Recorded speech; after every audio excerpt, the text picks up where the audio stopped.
کلان کجه صافه. آره الان دیگه رسیدیم به اقامتگاه ناهار در دره شیطان. اینجا در این دره اقامت گزیدیم که ناهار بخوریم.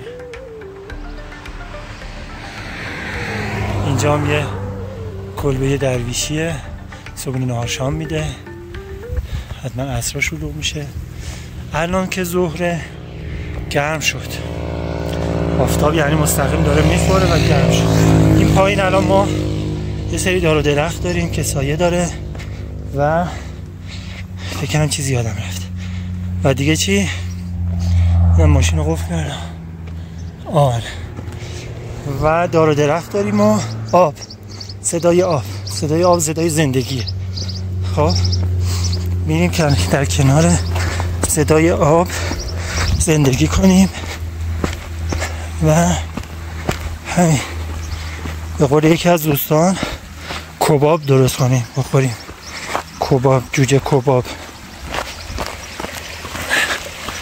اینا این طرف و این بود این طرف. وی خب اینجا هم که سکونتگاه ماست. البته گفتن اینجا این منطقه نمیدونم خرس و گراز و روباه و گرگ و این چیزا هم داره، ولی احتمالاً که شب داره. الان نیام دیگه، خلوت، هیچ کس نیست، سوت و کور، آرامش، صدا هیچی نمیاد، فقط بعضی اوقات صدای ماشین میاد و صدای پرنده ها و صدای آب و صدای حرف زدن ما. تمام. همینجور که میبینید الان آتیشمون هم ردیف کردیم، چای آتیشی رو آماده کنیم، یه چای آتیشی با نبات بزنیم، حالش رو ببریم تو این سکوت و صدای آب و صدای ما.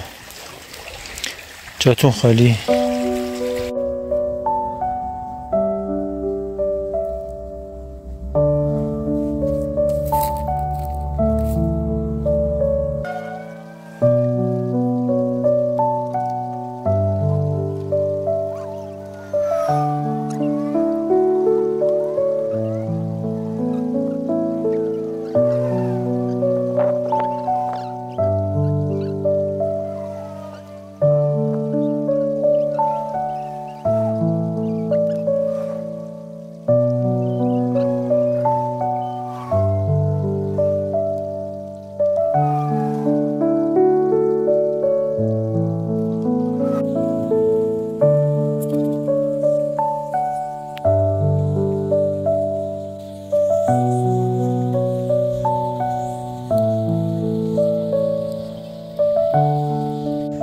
ما الان تو مرحله کباب پزونیم. اینم کبابمون. انشالله دفعه دیگه در کنار شما کباب بزنیم. جاتون خالی. کبابی باشید همیشه.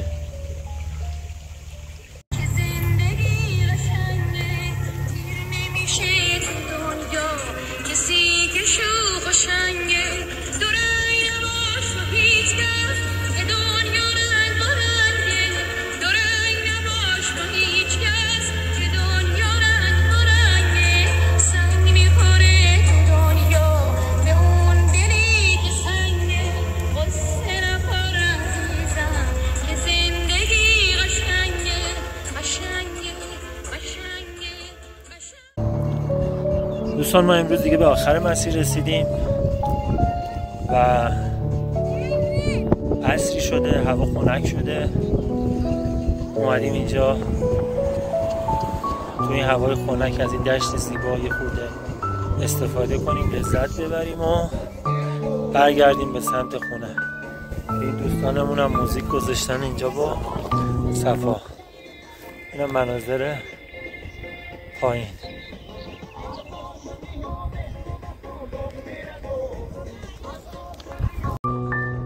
این هم مناظر امروز عصر.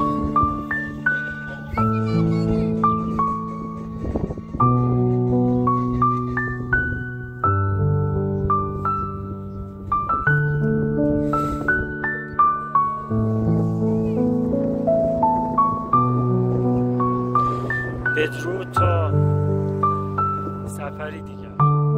خب الان شب شده، ما اومدیم خود شهر قزوین، کلی گشتیم، از محلی ها پرسیدیم، شنیده بودیم که بستنیش معروفه، به بستنی فروشیه که گفتن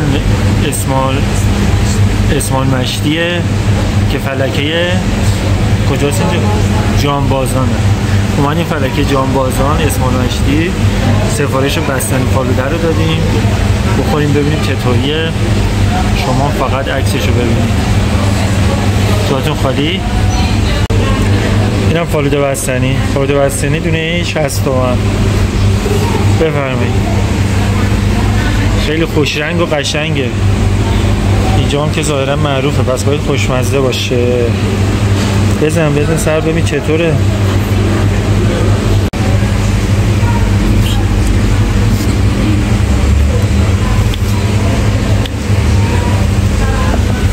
خوشمزه است.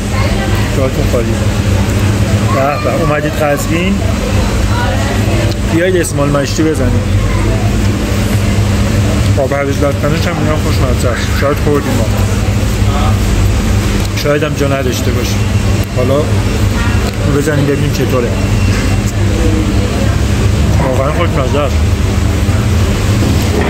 چطوره سن؟ عالیه. طعمش خوبه. این چیه ریخته روش؟ شربتی هم که استفاده کرده، خیلی خوشمزه، خوش‌طعمه. پرسنلش هم خوشرو و باحالن.